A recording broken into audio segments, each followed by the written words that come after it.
আসসালামু আলাইকুম প্রিয় দর্শক, অন্য মঞ্চের আলাপ চাইতায় আপনাদের সকলকে আমন্ত্রণ জানাচ্ছি। গতকাল আমি একটা ভিডিও করেছিলাম যে বাংলাদেশের রাষ্ট্রদূত প্রণয় বর্মা তিনি তার এখতিয়ারের বাইরে গিয়ে কিছু মন্তব্য করেছেন, যে মন্তব্যটা সরকারের নীতির বাইরে, তাই তাকে দিল্লিতে ডেকে পাঠানো হয়েছে।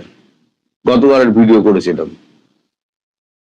তো সেই ভিডিওতে আমি বলেছিলাম তিনি মানে ভারতবর্ষের যা নীতি এই মুহূর্তে ঘোষিত নীতি, এখনই কোনো ট্রাভেল ভিসা দেওয়া হবে না। তিনি আগ বাড়িয়ে বলেছেন ট্রাভেল ভিসা খুব তাড়াতাড়ি দেওয়া হবে, এবং তিনি বিভিন্ন ভিসা সেন্টার গুলোতে তিনি ঘোরাফেরা করেন, এবং তিনি এখতিয়ার বহির্ভূত ভাবে কখনো জামাত, কখনো এনসিপি, কখনো বিএনপি, তাদের সঙ্গে খুব ঢলাঢলি গলাগলি এই সমস্ত করে বেড়ান, যেটা রাষ্ট্রদূতের কাজ নয়।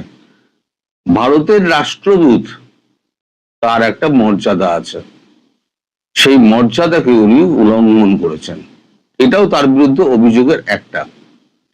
এখন কালকে রাত্রিবেলা উনি ফিরেছেন, আজকে সকালে হয়তো বিদেশ দপ্তরে উনি যাবেন, গিয়ে বিদেশ সচিব বিপ্লব মিশ্রের সঙ্গে তিনি কথা বলবেন এবং অন্যান্যদের সঙ্গে কথা বলবেন, দরকার হলে ডক্টর জয়শঙ্করের সঙ্গেও তার কথা হতে পারে। এখন তিনি হয়তো সাময়িকভাবে বাংলাদেশে ফিরবেন, কয়েকদিনের মধ্যে বাংলাদেশ ফিরবেন, কারণ তাকে তো চার্জ হ্যান্ডওভার করতে হবে। আমাদের কাছে যতদূর খবর আছে সেটা হচ্ছে পরবর্তী রাষ্ট্রদূত হিসেবে যিনি নিয়োগপ্রাপ্ত হতে যাচ্ছেন বাংলাদেশে, তার নাম হচ্ছে প্রদীপ কুমার রাওয়াত। ইনি এখন বেজিং এ আছেন, মানে চাইনিজ রাষ্ট্রদূত হিসেবে ইনি এখন বেজিং এ অবস্থান করছেন। তাকে ওখান থেকে ফিরিয়ে আনা হচ্ছে, ফিরিয়ে এনে তাকেই বাংলাদেশের পরবর্তী রাষ্ট্রদূত করা হবে, এটা একটা মোটামুটি শোনা যাচ্ছে। তার মধ্যে হয়তো 2 তারিখ বা 4 তারিখ এরকম একটা কোনো একটা সময় হয়তো এটা হবে। এখন প্রণয় বর্মা কি করেছেন? প্রণয় বর্মা অনেক এর আগেও বেশ কয়েকটা অবান্তর মন্তব্য করেছেন, যেটা ভারতের স্বার্থ বিঘ্নিত হয়। তিনি বলেছেন যে ভারতবর্ষ বাংলাদেশকে বাঁচিয়ে রাখার দায়িত্ব হচ্ছে বাংলাদেশের, বাংলাদেশের অর্থনৈতিক এতে কি বলে সঠিক লাইনে চালানোর জন্য, রেলগাড়ি চালানোর জন্য ভারতের যা দরকার ভারত তাই করবে, এবং ভারত থেকে নতুন ইঞ্জিন বাংলাদেশকে দেওয়া হবে। এই সমস্ত অনেক মন্তব্য উনি সরকারি অনুমতি ছাড়া উনি বলেছেন, সব কিন্তু নোট করা ছিল, কিন্তু ওগুলো কোনো ধর্তব্যের মধ্যে ধরেননি। তাকে ভারতবর্ষের যে হাই কমিশনার, তার একটা লেভেল আছে, সেই লেভেলের নিচে ভারতবর্ষের হাই কমিশনার নামেন না, কারণ ভারতবর্ষ যে লেভেলে খেলাগুলো করে সেই লেভেলে ভারতবর্ষের যে রাষ্ট্রদূতেরা আছে সেই রাষ্ট্রদূতেরা কখনো ওই লেভেলের নিচে নামে না। তিনি প্রণয় বর্মাকে এখানে ডাকছে, উনি চলে যাচ্ছেন, ওখানে ইফতার পার্টি ওখানে চলে যাচ্ছেন, যে পারছে তার ঘরে ঢুকে যাচ্ছে, যখন তখন তার সঙ্গে মিটিং করছে, যে আসছে তার সঙ্গে কথা বলছেন। এটা তো হতে পারে না। উনি আগ বাড়িয়ে যেগুলো করছেন ভারতের নীতির বিরুদ্ধে করছেন। এখন উনি সৎ জবাব যদি দিতে পারেন, মানে অনেস্ট জবাব যদি দিতে পারেন, তাহলে তিনি বাঁচলেন। আদারওয়াইজ ওই হ্যান্ড ওভার করে দিল্লি আসার পর তার স্থান হবে কোথায় জানেন? শান্তিং পোস্টিং। শান্তিং পোস্টিং কাকে বলে জানেন? সেটা হচ্ছে কোনো একটা ডিপার্টমেন্টের ডিরেক্টর বা অন্য কিছু একটা বানিয়ে তাকে 5-7 বছরের জন্য ঢুকিয়ে দাও, রাষ্ট্রদূত আর হওয়া হলো না, ওই নামে ঢেঁড়া পড়ে গেল আর কি। প্রণয় বর্মার নামে ঢেঁড়া পড়ে গেল। আর যদি উনি সদুত্তর দিতে পারেন, তাহলে হয়তো কোনো একটা ছোটখাটো রাষ্ট্রে একটা রাষ্ট্রদূত করে হয়তো ছেড়ে দেওয়া হতে পারে। এখন কোনটা হবে আমি বলতে পারবো না। তবে আজকে তারেক রহমানের সঙ্গে আমাদের এনএসএ অজিত দোভাল তার একটা কথাবার্তা হয়েছে। এই খবরটা আপনাদের দিই। কথাবার্তা কি হয়েছে সেটা হচ্ছে যে পরস্পর বিরোধী বক্তব্য কেন হচ্ছে, কারণ যে 10টি পয়েন্টের ওপরে কথাবার্তা হয়েছে তার প্রথম 2টি পয়েন্ট ছিল শেখ হাসিনার ওপর থেকে সমস্ত মামলা প্রত্যাহার করা, এবং 2 নম্বর পয়েন্ট ছিল তাকে রাজনৈতিক পরিসর দিতে হবে এবং সুষ্ঠু পরিবেশ দিতে হবে যেখানে তিনি রাজনীতি করতে পারেন। এবং গতকালকে মির্জা ফখরুল একটা কথা বলেছেন যে মানে বিএনপির যিনি নেতা মির্জা ফখরুল, তিনি একটা কথা বলেছেন যে আওয়ামী লীগকে কোনোভাবেই আওয়ামী লীগের বিরুদ্ধে নিষেধাজ্ঞা তোলা হবে না। অথচ আপনার গতকালকে 124 জন মানে আওয়ামী লীগ কর্মী নেতা তারা মামলা থেকে মুক্ত হয়েছেন। এই 124 জনের মধ্যে কিন্তু শেখ হাসিনার নামও ছিল। এই 4-5 আগস্টে জেহাদ বলে একটি 11 বছরের বাচ্চা ছেলে, সে অন্য যেখানে গন্ডগোল হচ্ছিল সেখানে নয়, অন্য কোনো একটা জায়গায় তার পায়ে গুলি লাগে, তারপরে তার চিকিৎসা করা হয়, তারপরে সে কোথায় চলে যায়, বাড়ির লোক বলে আমার ছেলেকে হত্যা করা হয়েছে, সে নিরুদ্দেশ, তার বডি পাওয়া যাচ্ছে না। এখন সেই ছেলেটা তো নেই, পুলিশ দেখেছে, বা শেখ হাসিনা সহ 124 জনের বিরুদ্ধে মামলা করে দেওয়া হয়েছে। এখন সেই ছেলেটি বাড়ি ফিরে এসছে, যখন বাড়ি ফিরে এসছে তখন কথা মানে রড রটে গেছে যে এই ছেলেটি তো বাড়ি ফিরে এসছে। পুলিশ এসছে, পুলিশ তদন্ত করে দেখেছে হ্যাঁ এই তো 11 বছরের জেহাদ এতদিন লুকিয়ে ছিল, কোথায় ছিল না অন্য জায়গায় কোথায় গেছিল, এখন বাচ্চা ছেলে সে ভুলভাল বলছে অনেক কিছু।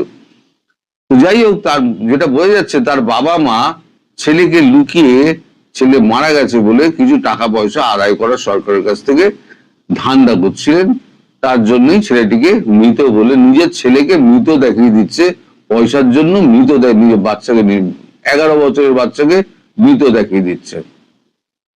এই হচ্ছে সংস্কার, বাবা সংস্কার ভাই, বাবা। তো যাই হোক, এরকম সংস্কার আমাদের হিন্দুদের মধ্যে নেই ভাই। তো যাই হোক, সেই ছেলেটি ফিরে আসার পর তারপর গত দিন সাতেক আগে 164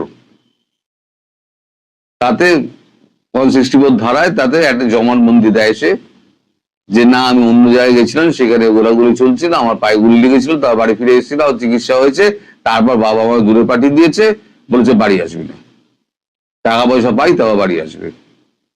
তো আমি আর থাকতে পারছিলাম না, খেয়ে থাকতে পারছিলাম না, তাই আমি বাড়ি চলে এসেছি।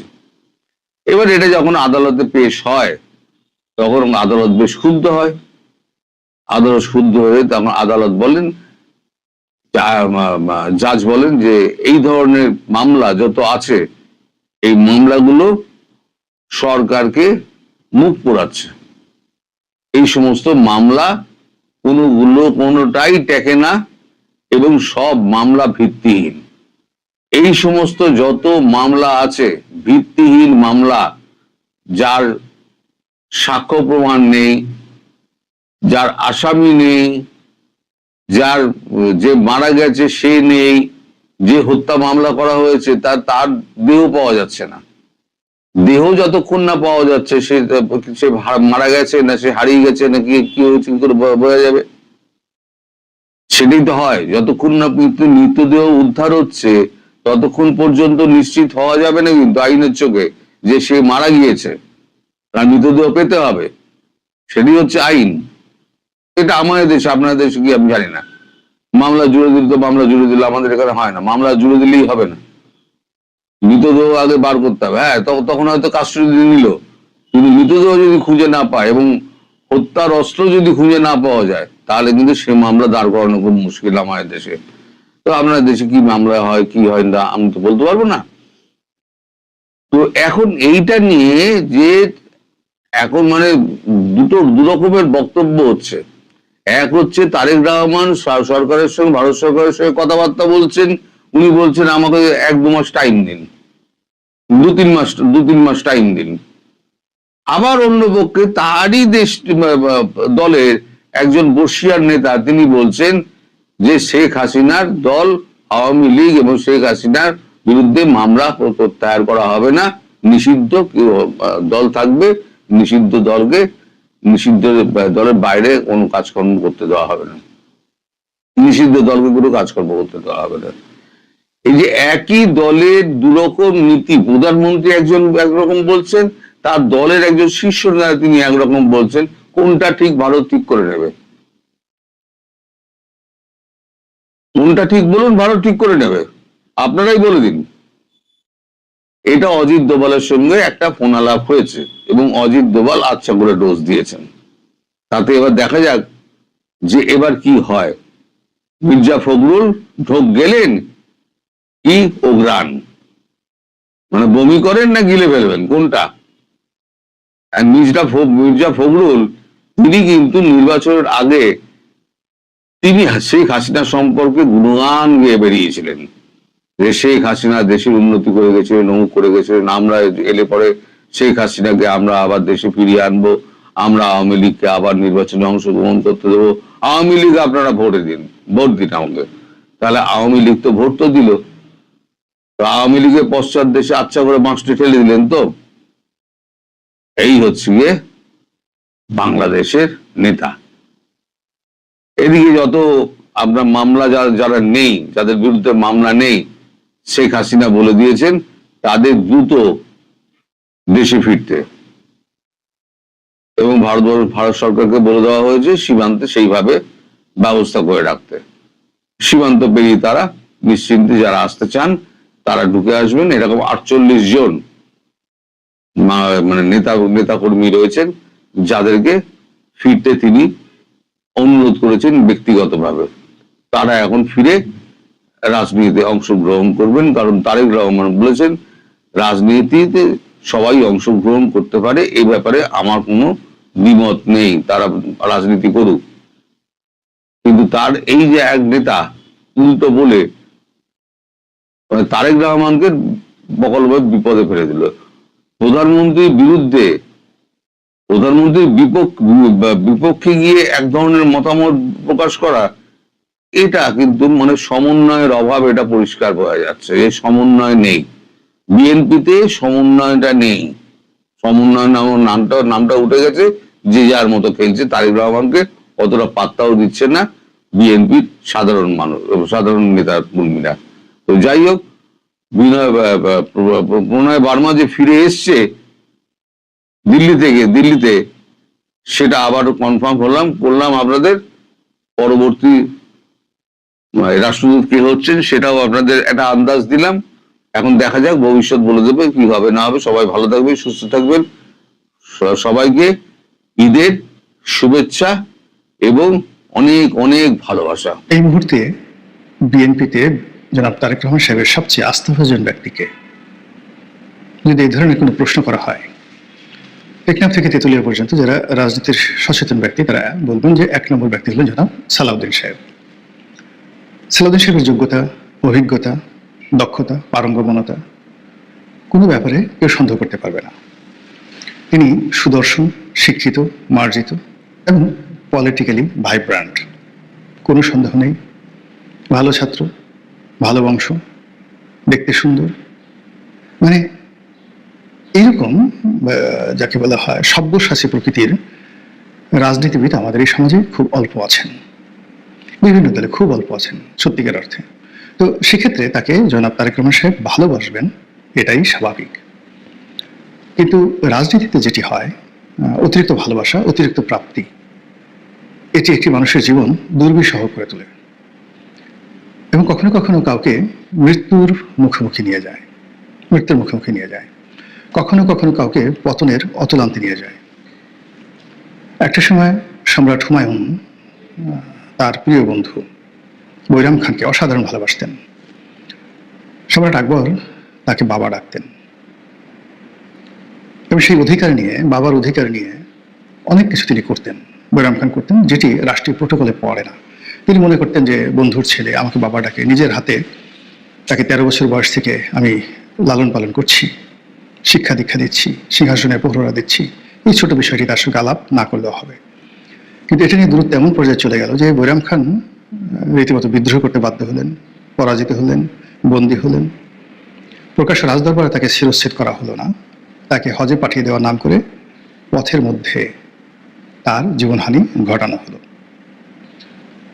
ভালোবাসার আরো দুটো উদাহরণ দেই, মারাত্মক উদাহরণ। এটা সালাউদ্দিন সাহেবের জন্য। তিনি বিদ্বান ব্যক্তি, হয়তো জানেন, তাহলে আমার এই কথার পরে তিনি সেগুলো স্মরণ করবেন। আর যদি না জানেন তাহলে জেনে নেবেন এই বক্তব্যের মাধ্যমে।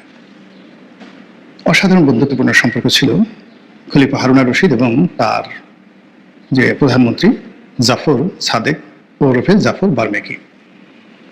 জাফর বার্মেকির বাবা ইয়াহিয়া বার্মেকি ছিলেন খলিফা আল মনসুরের বন্ধু।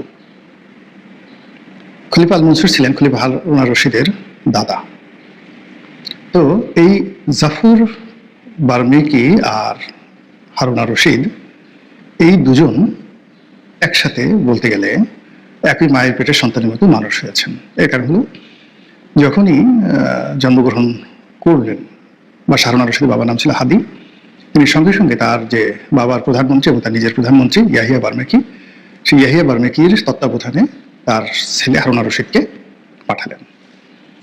তো এই হারুন রশিদ ইয়াহিয়া বার্মেকি বাবা ডাকতেন, একেবারে সম্রাট আকবরের মতো, একই ঘটনা। পরবর্তীতে যখন তিনি রাষ্ট্র ক্ষমতায় আসলেন, ইয়াহিয়া বার্মেকিকে তিনি বন্দী করেছিলেন। আবার পরবর্তীতে জাফর বার্মেকিকে তিনি প্রধানমন্ত্রী বানিয়েছিলেন। রাজাবাসাদের সব অনেক সময় অদ্ভুত খেয়াল হয়, সাধারণ মানুষ কিন্তু যখন রাজদরবারে বসে তার অদ্ভুত খেয়াল চেপে বসে। তো জাফর বার্মেকি বা জাফর সাদেককে তিনি অসম্ভব ভালোবাসতেন। একসাথে তার সান্নিধ্য সঙ্গ ছাড়া তিনি আর কোনো কিছু পছন্দ করতেন না। তো তিনি তার আনুগত্য, তার ভালোবাসার প্রমাণ তিনি চাইতেন প্রতিটা মুহূর্তে। এবং সেই প্রমাণটা কতটা জঘন্য ছিল।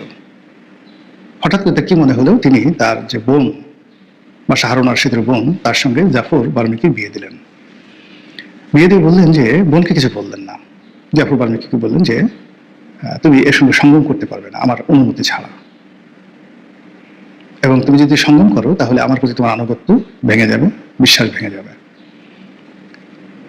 তো জাফর বার্মেকি প্রাণত চেষ্টা করছেন অনেকদিন পর্যন্ত, কিন্তু স্বামী স্ত্রীর সম্পর্ক, একসাথে থাকে, এক ঘরে থাকে, এক বিষয়ে থাকে, এবং যেহেতু বাদশার স্ত্রী বাদশার বোন এটা জানে না, তো সেখানে নারী দ্বারা উত্তেজিত হওয়া এবং উত্তেজিত হলে একটা পুরুষের যে তার কামনা বাসনা কোন পর্যায়ে পৌঁছে এটা পুরুষ মাত্রই বুঝতে পারেন। ফলে তাদের মধ্যে যা হবার তাই হয়ে গেল। বাদশার কানে এল, বাদশা বিক্ষুব্ধ হলেন এবং জাফর সাদেকের শিরচ্ছেদ করে তাকে মেরে ফেললেন। প্রায় একই ঘটনা ঘটেছিল মহারাজা কংস এবং তার ভগ্নিপতি বাসুদেবের ক্ষেত্রে। কৃষ্ণের বাবা, এবং এই বাসুদেবও দেখা গেল তার স্ত্রীর সঙ্গে সঙ্গম করে ফেলেন জেলখানার মধ্যে, এবং সেই ঘরে জন্ম নেয় কৃষ্ণ। সে বিরাট কাহিনী। এই হলো রাজাবাসাদের অতিরিক্ত ভালোবাসা এবং বিশ্বাসের ফল। এদের ভালোবাসতে দেরি লাগে না। এখন এখানে তারেক রহমান সাহেবের জায়গাতে যদি আমি হতাম, আমার জায়গায় যদি আপনি হতেন, এই একই ঘটনা। রাজা হলেই মানুষের নানা রকম খামখেয়ালি চলে আসে, নানা রকম অদ্ভুত এবং উদ্ভট চিন্তা তাদের মধ্যে চলে আসে। তো সেই চিন্তার ক্ষেত্রে তারেক রহমান সাহেবের যে অতিরিক্ত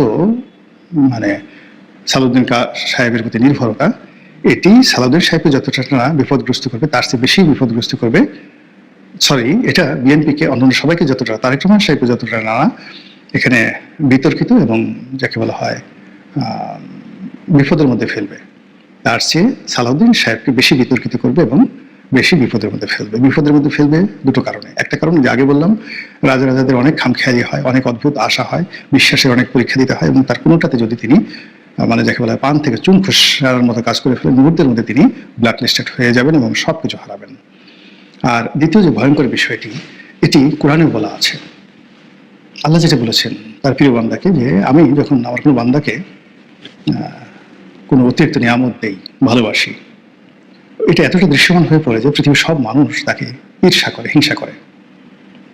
তো পৃথিবীতে আল্লাহর যারা প্রতিনিধি, খলিফা রাজা বাদশা, তারাও যখন কোনো মানুষকে ভালোবাসে, কারো মাথায় হাত দেয়, অমনি সব মানুষ তাকে সামনে সামনে রাজার মতো সম্মান করে, আর পিছনে পিছনে তাকে ঈর্ষা করে। আর রাজা যদি আশীর্বাদটা তুলে নেন, তখন সব মানুষ তাকে এমনভাবে লাথি মারে, গুঁতো মারে, মনে হয় যেন একটা ফুটবল। তো সেই দিক থেকে জনাব যাকে বলা সালাউদ্দিন সাহেব তিনি ঈর্ষার শিকার হচ্ছেন, আর আগামীতে যদি তার উপর থেকে আশীর্বাদ চলে যায় তাহলে কি পরিমাণ লাঞ্ছনা এবং বঞ্চনার শিকার হবেন সেটা একমাত্র আল্লাহ রাব্বুল আলামিন ছাড়া আর কেউ জানে না। তো যেটা বলছিলাম যে সালাউদ্দিন সাহেব এখন স্বরাষ্ট্রমন্ত্রী, আমাদের এই মন্ত্রণালয়টা একটা সেক্সিয়েস্ট মিনিস্ট্রি, এখানে প্রচুর জৌলুস আছে। যিনি মন্ত্রী হন তার ভাবসাবেগ বেড়ে যায়। তো সালাউদ্দিন সাহেবের ভাবসাব এখন বাড়ছে কিনা আমি বলতে পারবো না, কিন্তু অতীতে যারা ছিলেন তাদের সবারই ভাবসাব বেড়ে গিয়েছিল। দ্বিতীয়ত হলো যে অতীতে যারা স্বরাষ্ট্রমন্ত্রী হয়েছেন, একজন সিঙ্গেল লোক, কেউ অপঘাতে মরেছেন, কেউ অপমানিত হয়ে মরেছেন, কেউ এখন পর্যন্ত অপমানিত হতে হতে হতে হতে ধুকে ধুকে মৃত্যুর দিকে এগিয়ে যাচ্ছেন। সেটা বর্তমানে যারা জীবিত আছেন স্বরাষ্ট্রমন্ত্রী বা যারা অতীতে স্বরাষ্ট্রমন্ত্রী হিসেবে দায়িত্ব পালন করে করেছেন তাদের সবাইকে দেখেন যে রোগ শোক বালা মুসিবত তাদের সবাইকে এই সেক্সিয়াস মিনিস্ট্রিকে, মানে মিনিস্ট্রির যে মিনিস্টার তাকে এমনকি তার পরিবারকে শেষ করে দিয়েছে। আপনি সেই যে বিএনপি জমানাতে ডাক্তার আব্দুল মতিন, মানে ডাক্তার আব্দুল মতিন তিনি স্বরাষ্ট্রমন্ত্রী ছিলেন, তার যে ছেলে রোড অ্যাক্সিডেন্ট করে যে একজন কবি বাপ্পি শাহরিয়া তাকে মেরে ফেলেছিল। আবার আরেকজন মন্ত্রী ছিলেন আব্দুল মতিন চৌধুরী, রাজাকার আব্দুল মতিন চৌধুরী, বেগম জিয়ার জামানাতে। এরকম সব জামানাতেই যারা ছিলেন তারা সবাই কিন্তু জেলে গেছেন, জুলুমের শিকার হয়েছেন, অপমানিত লাঞ্ছিত হয়েছেন। ফলে যাদের মাথায় একটু ঘিলু আছে তারা এই মন্ত্রণালয়টা নিতে চায়নি। যেমন শেখ হাসিনার এক নম্বর পছন্দ ছিল সৈয়দ আশরাফ, এবং তিনি বলেছিলেন যে আমি জানি এটা খুব সেক্সিয়াস মিনিস্ট্রি, বাট আমি এটা নেইনি। তো এই স্বরাষ্ট্র মন্ত্রণালয়ে তিনি আসার পর তার সঙ্গে সঙ্গে আবার অতিরিক্ত দায়িত্ব হিসেবে প্রধানমন্ত্রী যখন অনুপস্থিত থাকবেন তখন তাকে আরেকটি ক্রেজিয়েস্ট মিনিস্ট্রি, সেটা হলো প্রতিরক্ষা মন্ত্রণালয়। এটা সবসময় রাষ্ট্রের যিনি প্রধানমন্ত্রীর দায়িত্বে থাকেন, সরকারের যিনি প্রধান নির্বাহী থাকেন, তিনি এই দায়িত্বটা পালন করেন। এইবার নজিরবিহীনভাবে এই দায়িত্বটি যখন থাকবেন না প্রধানমন্ত্রী, তখন সালাউদ্দিন সাহেব পালন করবেন, এবং আরো বেশ কয়েকটি প্রধানমন্ত্রীর যে গুরুত্বপূর্ণ দায়িত্ব সেটিও তার উপর অর্পণ করা হয়েছে। কাজেই এই গুরু দায়িত্বের পাশাপাশি আবার দল পরিচালনার ক্ষেত্রে বলা হয় তিনি কেবলমাত্র ডিফ্যাক্টো সাধারণ সম্পাদক নন, তিনি ডিফ্যাক্টো পাওয়ার হাউসও বটে। এখন মির্জা ফখরুল কিংবা ধরুন রুহুল কবির রিজভী, তাদের মধ্যে যে অতীতে বিরোধ ছিল, তারপর তরুণ তুর্কিদের মধ্যে যে বিরোধ ছিল, সব বিরোধ